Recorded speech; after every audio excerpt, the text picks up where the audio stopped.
2 Samuel, capítulo 3, versículos de 1 até o versículo 21. Deixe sua Bíblia aberta. Agora nós vamos apenas ler o versículo 1, tá? Mas deixe a Bíblia aberta que nós vamos ver o restante ao longo da exposição. Todos encontraram? Diz assim a palavra de Deus. A guerra entre as famílias de Saul e de Davi durou muito tempo. Davi tornava-se cada vez mais forte, enquanto que a família de Saul se enfraquecia. Até aqui, vamos orar. Ó Deus, clamamos a Ti, nos dá a Tua graça mais uma vez, nos capacita a ouvirmos a Tua voz mais uma vez, e que o Teu Espírito opere profundamente em nós, para que possamos, ó Deus, Te amar mais, para que possamos estar mais perto de Ti. Eu te peço isso em nome de Jesus. Amém. Meus irmãos, não faz muito tempo, morreu um homem, ele era bastante conhecido no meio teológico, e ele era conhecido como um grande apologista. O que é isso? Um grande defensor da fé. Esse homem, ele pregou em muitos países, pregou para multidões de pessoas, escreveu livros muito bons sobre a defesa da fé. Cheguei a ler um desses livros. E era alguém com uma capacidade brilhante, um raciocínio rápido, uma eloquência. Ele conseguia colocar em palavras, articular em palavras e em conceitos, uma defesa racional, lógica, uma boa defesa da nossa fé. E ele morreu. E sua morte foi lamentada por muita gente, homenagens foram prestadas, mas não se passou muito tempo e foi descoberto que ele, na verdade, vivia uma vida dupla. Enquanto que publicamente ele era esse homem brilhante, por trás ele utilizava a sua posição de poder, inclusive, muitas vezes, para mergulhar no pecado. E isso foi algo assim que chocou muitas pessoas. E chocou a mim, que chocou grandes nomes. John Piper, por exemplo, chegou a falar sobre esse caso, lamentar e se pronunciar sobre esse caso. O que aconteceu, meus irmãos? A verdade é que não importa quão brilhante você possa ser ou possa parecer, nós vamos ser dependentes totais, absolutos, da graça do Senhor a cada dia, para nos sustentar, para nos manter na caminhada, para termos uma vida de verdade com Deus. Sabe, esses dias agora eu estive dando aula no seminário lá em Aquiraz, e era uma disciplina de teologia pastoral. Então o tema que eu fui tratar com os irmãos ali, que estão se preparando para o ministério pastoral, para servir na igreja, era sobre lições que eu aprendi ao longo da caminhada. E ao meditar um pouco sobre a caminhada, eu comecei a me lembrar de muitas coisas. Por exemplo, vou trazer alguns números aqui para os irmãos. Agora esse ano, em 2023, eu completei 20 anos de conversão. 20 anos que o Senhor me alcançou. Outro número,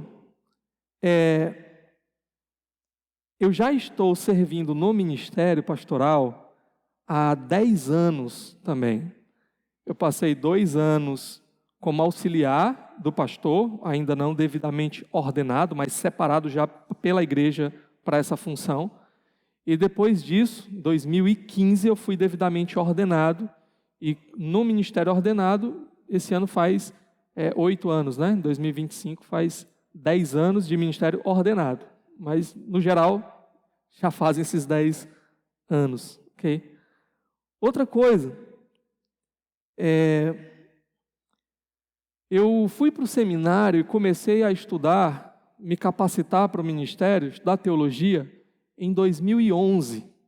E eu me formei em 2014, terminei o curso, 2015 foi a formatura, em 2015 eu fiz a validação do curso, em 2016 eu iniciei o mestrado, terminei o mestrado em 2020, e dentro desse processo foram cerca de 10 anos também, acho que 9 anos, dentro da sala de aula, me capacitando, estudando, aprendendo o máximo que eu podia para servir ao Senhor, servir a igreja do Senhor, da melhor maneira que eu podia.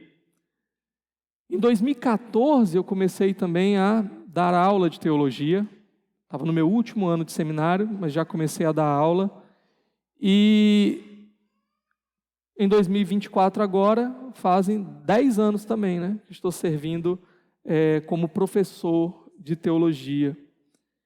E o que eu quero dizer com tudo isso para vocês? Já tem algum tempo de caminhada, já tem algum tempo de serviço no reino de Deus, mas a graça que eu precisei naquele primeiro dia, quando o Senhor veio ao meu encontro, lá em 2003, é a graça que eu continuo precisando hoje e que eu vou precisar até o último dia da minha vida. Eu tenho tentado me preparar ao máximo que eu posso ao longo desse tempo, mas não chegou o dia e nunca chegará o dia em que eu poderei dizer para o Senhor: Senhor, é suficiente. Senhor, pode deixar comigo agora que eu já dou conta. Pode deixar nas minhas mãos que eu sei fazer. Não. Uma das coisas que eu estava falando lá no acampamento foi exatamente isso, acampamento do seminário, que se não for a graça de Deus, a operação do Espírito Santo, eu posso me preparar ao máximo, chegar aqui, entregar um bom sermão em termos de qualidade, em termos de estrutura organizacional, homilética, e nada vai acontecer na vida de ninguém, porque eu sou completamente dependente da graça. Antes de subir nesse púlpito para pregar, a minha oração ali é: Senhor, me dá graça. Me dá graça mais uma vez. Eu preciso da Tua graça mais uma vez. Por que eu estou dizendo tudo isso? O tema da nossa mensagem hoje é graça necessária. E eu quero trabalhar com vocês, a partir do nosso texto, 2 verdades sobre a graça. E a primeira verdade é exatamente o que eu acabei de dizer para vocês. Todos nós precisamos da graça. Todos nós precisamos da graça. E na vida de Davi não era diferente. Nós vamos ver esse texto, tem uma ênfase aqui em Davi. Na verdade, esse livro de 2 Samuel vai ter Davi como esse personagem central. Davi foi aquele homem escolhido segundo o coração de Deus, Ele era o oposto de Saul, que era segundo o coração dos homens de Israel. Davi não foi por aparência. E esse homem que agora foi colocado nessa posição de destaque, como rei de Israel, ainda é um homem completamente frágil, completamente dependente de que a graça de Deus opere em sua vida. Ou ele terminará os seus dias assim como Saul. Nós já vimos aqui Davi dando as suas escorregadas, Já estamos aprendendo que Davi tem os seus pés de barro, que Davi é homem como nós e que ele precisa da operação da graça. E aqui no nosso texto nós vamos ver um pouquinho mais isso novamente. O texto ele começa no verso 1 dizendo: passado algum tempo, Davi perguntou ao Senhor, estou no capítulo 2, no capítulo 3 aqui, verso 1. A guerra entre as famílias de Saul e de Davi durou muito tempo. Davi tornava-se cada vez mais forte, enquanto que a família de Saul se enfraquecia. O texto começa mostrando essa rivalidade. Com a morte de Saul, a rivalidade não acabou.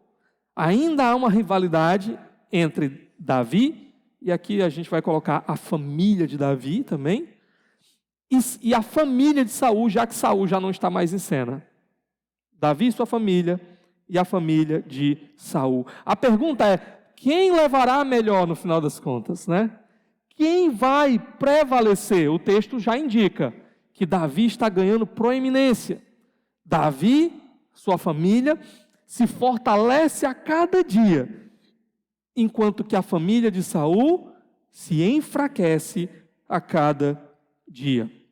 O capítulo anterior, capítulo 2, a gente já viu também, ele terminou com uma batalha entre o exército de Davi e o exército dos descendentes de Saul.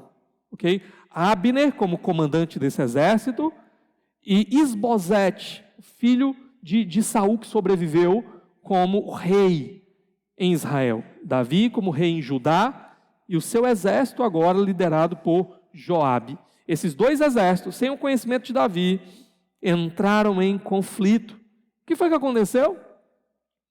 No caso do exército de Davi, nós tivemos uma baixa de 20 pessoas. Morreram 20 homens, inclusive um sobrinho de Davi, Azael. Já no exército de Saul, quantos homens morreram? Eu até anotei aqui para não esquecer, 360 homens. 20, 360. Muita gente, a diferença é muito grande, né? Nós vemos até nessa batalha como, de fato, a família de Saul está enfraquecendo e a família de Davi está levando a melhor. Agora, por que isso está acontecendo na vida de Davi? O mérito é de Davi? É porque Davi era o cara? É porque Davi era um exemplo de obediência? É porque Davi era um homem brilhante e ele sabia como fazer as coisas? Não. Graça. Davi nem sabia que isso estava acontecendo. Graça. Graça. Graça que Davi precisava e que nós precisamos. Agora, olha comigo o que o texto vai dizer dos versos de 2 a 5. Ele diz assim: Então Davi foi para Hebrom, com suas 2 mulheres, capítulo 3, eu estou direto voltando aqui para o 2 na minha Bíblia. Capítulo 3, verso 2. Estes foram os filhos de Davi, nascidos em Hebrom. O seu filho mais velho era Aminon, filho de Ainoã de Jezreel. O segundo, Quileabe, de Abigail, viúva de Nabal de Carmelo. O terceiro, Absalão, de Maaca, filha de Talmai, rei de Gesur. O quarto, Adonias, de Ragite. O quinto, Cefatias, de Abital. E o sexto, Itreão, de sua mulher Eglá. Esses foram os filhos de Davi, que lhe nasceram em Hebrom. Ok. O que nós temos aqui nesta sessão? Por um lado, o autor está mostrando para nós um lado positivo de como a família de Davi estava crescendo, de como ela estava se desenvolvendo, de como ele estava aqui prevalecendo. A sua família se desenvolvia, aumentava, Davi tem muitos filhos aqui, ok? E o que estava acontecendo com a família de Saul? Todos os filhos dele mortos, sobrou Isbosete, o seu parente Abner, seu primo Abner, está lá como líder do exército, mas não vai demorar para nós vermos aqui que haverá um conflito entre Isbosete e Abner. A gente viu na outra mensagem que Isbosete ficou como se fosse uma espécie de fantoche nas mãos de Abner. Abner é que era o cara com poder por trás do rei, Isbosete agora, ok? Então, nós vemos a família de Davi crescendo, se desenvolvendo, aumentando, se tornando mais poderosa, e a família de Saul já enfraquecida, já se dizimando, já com problemas internos aqui. Então, há um lado positivo, onde Davi mostra claramente que sua família está se fortalecendo. Agora, por outro lado, nós temos aqui também uma nota negativa. Veja quantas esposas são mencionadas.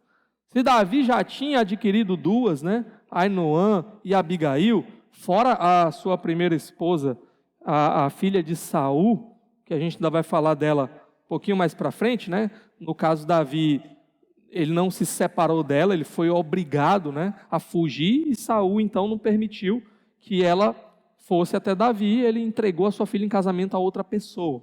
Então o fato é, mas Davi tem pelo menos já aqui 3 esposas, uma que foi tirada dele, enfim. Só que o texto vai mostrar muitas outras que Davi vai acrescentando ao longo do caminho. Se eu não me engano, aqui no texto é pelo menos 6 esposas. E por que isso aqui traz uma nota negativa?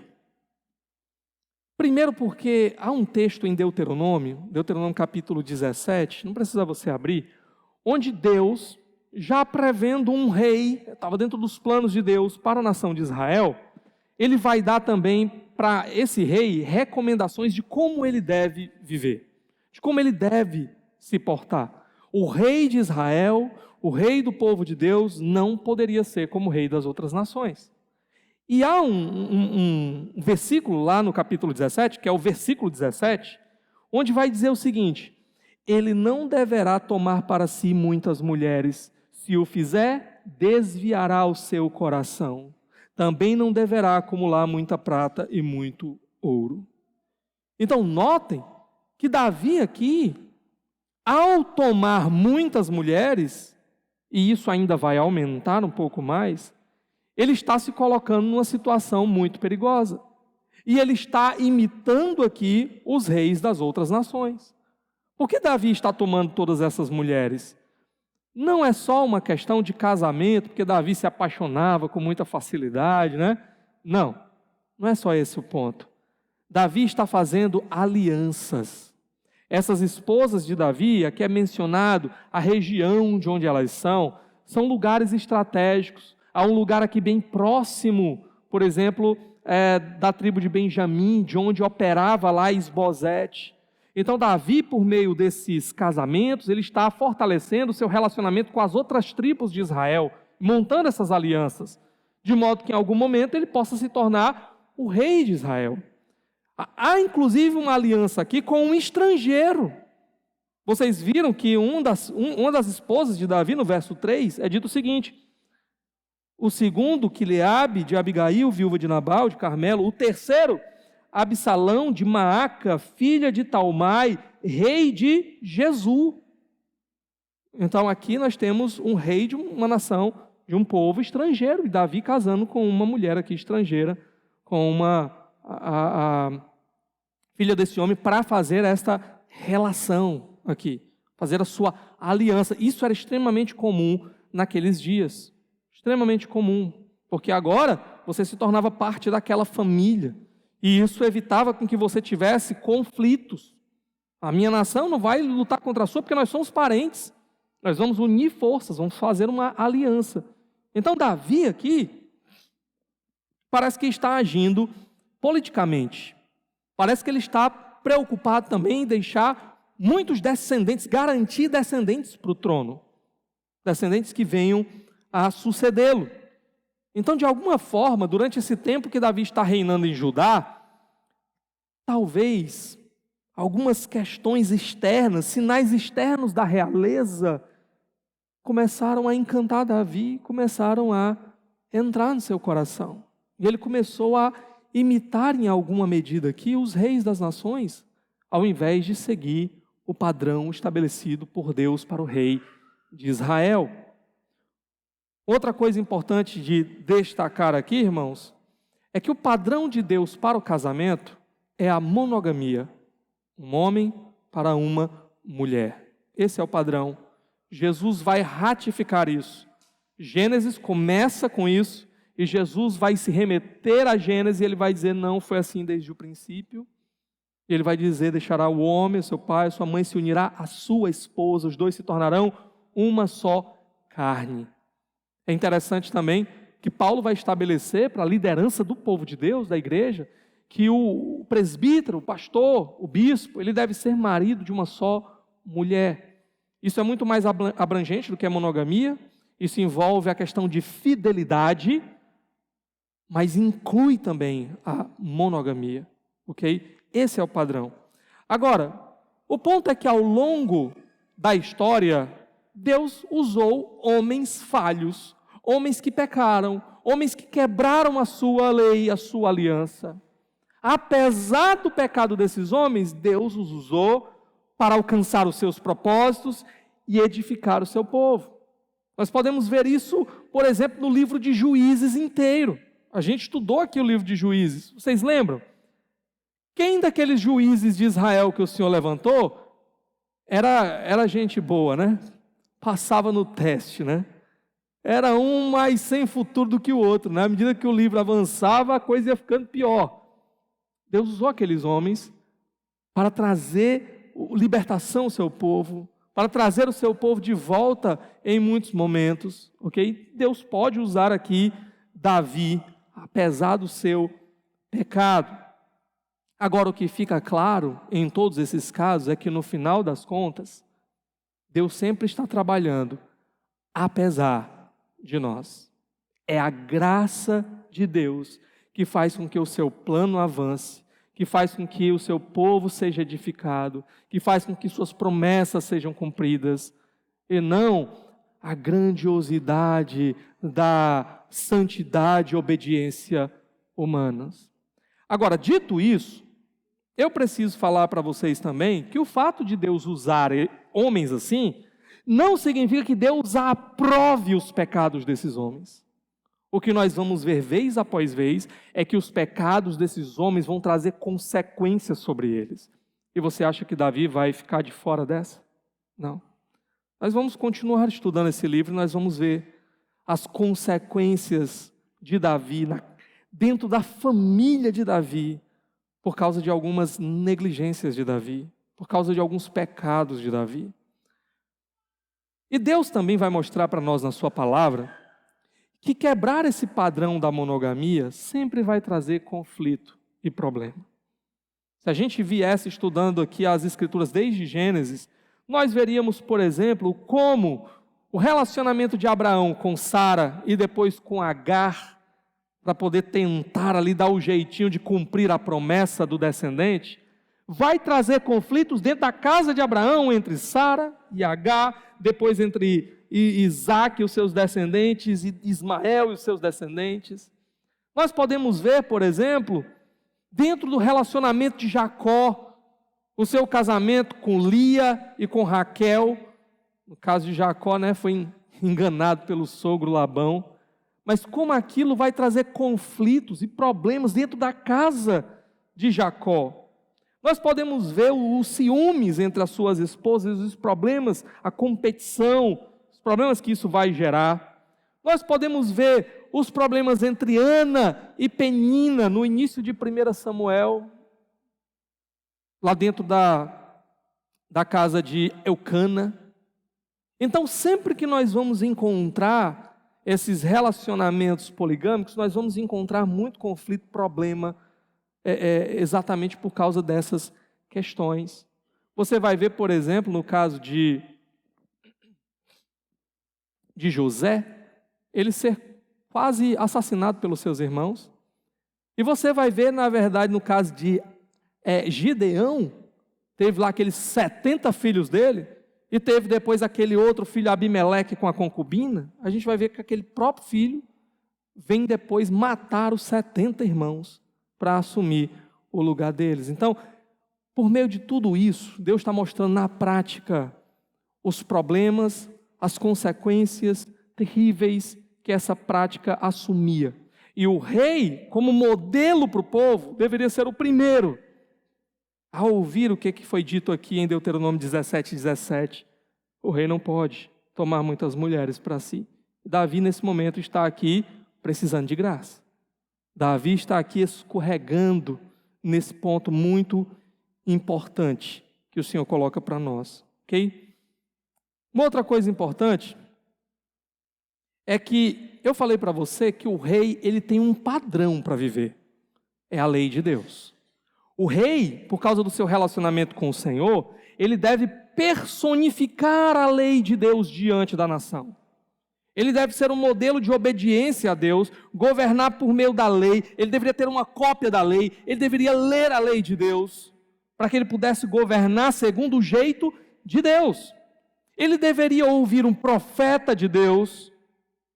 Desde o início aqui, quando os reis começam a ser colocados, quem é que estava do lado deles e a quem eles deveriam ouvir? Samuel, o profeta do Senhor. Boa parte do problema de Saul foi o quê? Desprezar o profeta de Deus. Mas junto com isso, Deus ainda dava o sacerdote, que deveria ser consultado pelo rei. Davi, a gente já viu consultando aqui o sacerdote em diversas ocasiões. Então, no final das contas, o rei, ele deveria viver em completa obediência ao Senhor, seguindo os padrões do Senhor. E quando ele quebrava esse modelo, aí podia esperar que problemas viriam. Eu quero só abrir aqui um parênteses para dizer uma coisa para você, tá? Nós também temos um modelo de vida e de conduta. E nós também precisamos corrigir as nossas vidas por meio desse modelo, desse padrão. E quando a gente tampa os ouvidos, fecha os olhos para o modelo que Deus deu para a gente, vai dar ruim no final também. Qual é o padrão? Qual é o modelo que Deus colocou para nós? A sua palavra. A palavra de Deus tem que ser o modelo para nós. Mas a pergunta é, que modelo você tem seguido? Qual é o padrão da sua vida? Você tem atentado para o modelo que Deus tem colocado na sua vida? Como é que, por exemplo, você tem uma empresa? Como é que é você lá na empresa? Como é que são lá os padrões que você estabelece ali? Como é que você se relaciona? Como é que você se comporta ali? Como é que você trabalha ali? Será que você está atento ao que Deus fala na sua palavra? Ou ali não, lá na minha empresa o negócio é ganhar dinheiro. Então lá vale tudo. Lá vale passar a perna no outro, vale enganar, vale mentir, vale trapacear, desde que eu consiga levar alguma vantagem. Infelizmente, irmãos, está cheio de gente assim. Ontem mesmo a gente estava lá no acampamento, tinha um rapaz lá que trabalha, eu acho que era na Polícia Federal com investigação, Polícia Civil, né? E ele estava falando de um cara assim. O cara se dizia crente, mas com escândalo de corrupção dentro de um órgão público lá. Cheio de foto lá do cara, acho que tinha até viagem para Israel, né? Foto com pastor e tudo mais. Mas por trás o que o cara estava fazendo? Roubando dinheiro público, ok? Qual é o padrão? Será que eu vou ser crente só aqui na igreja, quando eu estou aqui reunido com os irmãos? Então, pastor, dia de ser crente, domingo, não é nem o dia todo não, viu? É na hora que eu vou para o culto, aí é o dia de ser crente, né? Horário de ser crente. O resto dos dias não, aí, pastor, tem uma licença poética aqui para mim, né? Para eu viver de qualquer jeito, porque eu tenho que conquistar o meu, pastor. Deus deixou o padrão para nós. Que padrão você tem utilizado, por exemplo, dentro da sua casa? No seu relacionamento dentro do seu lar? Aqueles que são casados, por exemplo. Como é que você tem, o homem tem tratado sua esposa? Será que é como Cristo?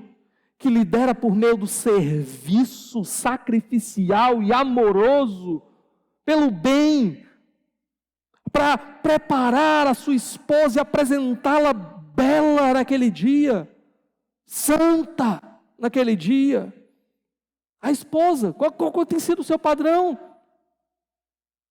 Seu padrão tem sido o da igreja de Cristo, que honra o noivo, que coopera com o noivo na obra que o noivo está fazendo? Ou será que você tem imitado mais o modelo que você vê lá no mundo do que o que a gente recebeu aqui na palavra de Deus? Porque, meus irmãos, eu já tive que lidar com cada situação, com gente que dizia que era crente, membro de igreja, aí quando você chegava na casa da pessoa, você olhava assim e disse, mas Cristo foi para onde? Cristo foi para onde? Porque naquela hora ali, que eu estava ali para tentar ajudar, para tentar aconselhar. Mas a única coisa que vinha na minha cabeça era estender minhas mãos assim na cabeça dos outros e dizer assim, sai, eu te repreendo, Satanás, né? Larga esse corpo que não te pertence. Porque era Satanás purinho ali na minha frente. Irmãos, teve uma vez que eu fui para um aconselhamento, de última hora. Pastor, corre aqui que está pegando fogo. Pronto, lá fui eu. E quando eu voltei para casa, eu disse assim, olha, a pessoa não virou as mãos para trás, não mudou a voz, não revirou os olhos. Mas se aquela pessoa não estava possessa, ela estava muito perto. Era qualquer coisa, menos Cristo ali. Tem que chegar uma vez para um casal, sentar assim, um de frente para o outro, assim, e dizer assim, queridos, sabe o que está faltando aqui? Vocês têm que aprender o que é o Evangelho. Vocês ainda não aprenderam. Talvez entrou aqui, mas não entrou na vida, não transformou a vida, porque o padrão que vocês estão vivendo não tem nada a ver com o Evangelho de Jesus. Nós temos um padrão, meus irmãos, mas que padrão é que a gente tem seguido? É o padrão de Deus? Ou a gente está seguindo o padrão do mundo, ou um padrão que a gente mesmo que inventou? Isso eu não vou nem falar, não vou nem entrar aqui no assunto filhos, né? Vou nem entrar. Porque o que mais a gente tem visto é pessoas que se dizem cristãos, mas estão num dos dois extremos. Ou entregam os filhos a si próprios. Vamos lá, menino, eu quero é paz, né? E vocês se resolvem aí e aprendam com a vida. O que é ser crente? Porque não disciplinam, não instruem, não mostram o caminho, não fazem nada. Ou é o outro padrão? Um padrão de abuso, que também não ensina, que também não instrui, que só sabe gritar, dar as burdoadas e acabou. O padrão de Jesus não é nenhum desses dois. O padrão de Jesus envolve disciplina amorosa, mas o padrão de Jesus, lê depois Efésios capítulo 6, ele vai dizer o quê? Pai, não provoqueis a ira os vossos filhos. O padrão de Jesus vai condenar também uma postura que excede os limites do que ele estabelece. Então, qual padrão você tem usado? Que padrão você tem usado aqui na igreja? Quando você sai da sua casa para vir para a igreja do Senhor, qual padrão? Será que é o padrão, mesmo padrão do mundo? Padrão consumista. Eu vou lá hoje receber a minha vitória. Aí depois que eu receber a minha vitória, eu vou me embora para minha casa, né? E aí você pensa na igreja apenas pela ótica consumista. Eu vou para receber alguma coisa. Mas na hora que as necessidades aparecem, as demandas aparecem, o reino de Deus precisa de você. Vamos lá, cadê os cooperadores? A seara é grande. Cadê os trabalhadores? Não, pastor, não posso. Não, pastor, sabe como é, tenho isso, tenho aquilo. Sabe, eu não estou aqui, irmãos, generalizando a coisa. Há momentos em que você, por alguma razão, não vai poder fazer isso ou poder fazer aquilo. Não é isso que eu estou falando. Eu estou falando sobre um padrão. De quando o padrão é sempre só consumo, consumo, consumo, consumo, consumo, e serviço nunca. Eis-me aqui, envia-me a mim, nunca. Nunca ninguém pode contar com você. Para nada. E se o reino de Deus tiver que avançar, vai ter que ser apesar de você. Porque no máximo que você faz é o seguinte: bota meu nome aí, pastor, vai dar certo. E quando chega a hora, pastor, não lembrava, aconteceu, e imprevistos acontecem. Mas uma vida de imprevistos, sempre o imprevisto é que é o padrão, né? E não o previsto. É muito estranho. Davi aqui está escorregando no padrão que Deus colocou para ele. Ele precisa de graça. Se Davi, Deus está mostrando para nós, se ele foi entregue a ele mesmo para ser rei, vai lá, Davi, seja rei, vai segundo a tua força, segundo tu entende, eu já te treinei, agora tu sabe fazer a coisa, vai lá. Davi vai ser uma tragédia. Moisés já tinha aprendido isso, ó. Deus disse assim, vai lá, Moisés, com o povo. Moisés, vou nada. Senhor, se o Senhor for comigo, eu vou. Mas se eu for sozinho, eu não vou, não. Nós temos o nosso padrão também. E como é que nós temos vivido? Será que temos simplesmente ignorado por completo a palavra de Deus? Estamos fazendo as coisas do nosso jeito? Pois se prepare para dar errado. Se prepare para as consequências chegarem e dar muito errado. Errado.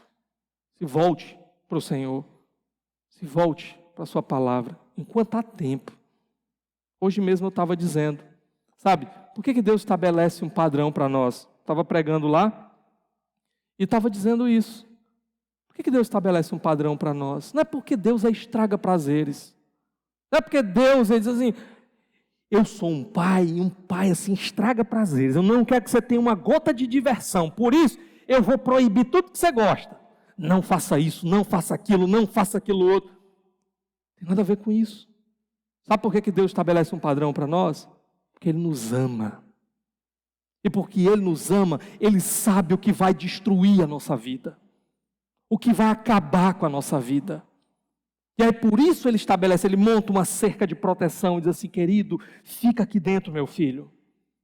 Meu filho, se mantém aqui, não vai para cá, não passa por aqui, meu filho. Porque você vai destruir a sua vida. E nós tolos, dizem, não, eu é que sei. Eu é que sei o que é bom. Deixa eu passar aqui por cima dessa cerca aqui que vai ser bom, né? Ah, agora eu estou feliz, agora eu estou livre. Liberdade, olha a coisa maravilhosa. Aí você está lá brincando, pulando na beira do abismo, bem pertinho de se acabar, de se esborrachar lá embaixo. Deus, na sua misericórdia ainda, chega lá, às vezes com o cajado do pastor e diz, vem para cá de volta. Dá umas lapadas assim, né? Disciplina, Senhor, açoita o filho que Ele ama. Hebreus vai dizer, né? Ai, está doendo, Senhor. Pois é a disciplina amorosa do Senhor dizendo, volta para cá, entra nessa cerca, porque eu não quero te ver destruído. Porque eu te amo. E é aqui um lugar seguro que você tem para habitar. Deus estabelece esses padrões para nós, porque nos ama. E quando nós tolos ignoramos os padrões de Deus, estamos nos colocando em risco terrível, por causa da nossa tolice, porque somos tolos. O exemplo que eu dei até hoje de manhã, uma criança, né? O pai lá com a criança. Aí o pai diz assim, menino, não bota o dedo nessa tomada não. Por que o pai diz isso para o filho? É porque o pai é ruim demais, ele quer frustrar as experiências do filho, né? Ele não quer dar liberdade para o menino experimentar o que é tacar o dedo numa tomada, ter os cabelos levantados assim, tomar aquele choque maravilhoso, né? O pai é ruim demais, colocar essas regras para o menino de não botar o dedo na tomada. Claro que não, meus irmãos. Porque o pai ama. E ele sabe que se o menino fizer isso, ele vai morrer. Ele pode morrer. E ele estabelece essas regras. E se o menino tolo, né? A estutice está ligada ao coração da criança, diz Provérbios. Se o menino tolo for lá e dizer, não, mas eu quero botar o dedo. Não descuide do pai. Ele bota o dedo lá e o pai vê o perigo se aproximando. O que o pai vai fazer? Ele vai correr, ele vai, se necessário for empurrar o menino pode cair, pode se bater no chão, mas é melhor que ele se machuque ali, do que ele morra, do que ele se perca por completo. É o amor do pai que o move, na direção da proteção do filho. É por isso que o pai nos dá padrões, é por isso que o pai estabelece padrões para nós. A lei do Senhor é perfeita e refrigera a alma. Porque é debaixo da lei do Senhor que nós encontramos a felicidade, meus irmãos. É quando nós entendemos isso e o nosso coração recebe de bom grado a lei, a orientação do Senhor, que nós encontramos de fato o caminho da felicidade. Fora daí, só tem desgraça, só tem tragédia para nós. Deixa eu dizer uma coisa para você. Eu tenho ainda aqui o segundo momento da mensagem. Eu estou olhando aqui que o tempo não vai dar. Então acho que hoje eu vou parar no primeiro momento. Vou fazer que nem na última semana não, né? Que eu preguei 1h30. Hoje vai dar certo, viu? Eu quero apenas então dizer para os irmãos que nós precisamos de graça. A história de Davi é a nossa história, meus irmãos. Se Deus nos deixar por nós mesmos, nós vamos seguir as inclinações pecaminosas do nosso coração. Nós vamos quebrar a sua lei, nós vamos violar a sua lei, e nós vamos terminar destruídos. Nós vamos terminar afundados na lama e na miséria. Nós vamos terminar em ruínas. Nós precisamos da graça de Deus. Nós precisamos que a graça venha ao nosso encontro e nos coloque no lugar certo de novo. Nós precisamos que a graça de Deus, ela nos levante e segure firme na nossa mão.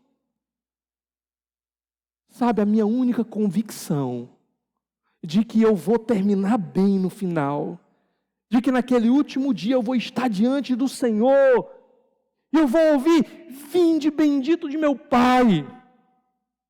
A minha convicção não é porque eu acho que eu tenho força para segurar na mão dele firme até o final. Sabe qual é a minha convicção? É que o Deus onipotente me tem nas mãos, e de que a sua graça me segurará, que a sua graça me sustentará até o último dia. É que Cristo me tem nas suas mãos, e Ele diz que ninguém pode arrancar das mãos do seu Pai, que ninguém pode arrancar das suas mãos as suas ovelhas. Eu sou uma ovelha do Senhor, segura e sustentada na sua mão, e é só por isso que eu sei que eu vou chegar naquele dia, porque eu olho para Cristo, e eu vejo aquele que tomou a cruz no meu lugar, eu vejo aquele que tomou aquela cruz e morreu no meu lugar, e que entregou a vida por mim, e aquele que fez isso por mim, e que me garante que vai me segurar até o final, vai cumprir a sua promessa. A minha única esperança na vida e na morte, daqui até o final, chama-se a graça do Senhor. Como nós lemos hoje em Efésios: pela graça sois salvos, mediante a fé. Isso não vem de vós, é dom de Deus, não é pelas obras, para que ninguém se glorie. É para que o Senhor receba toda a glória no final. Vamos orar nesse momento?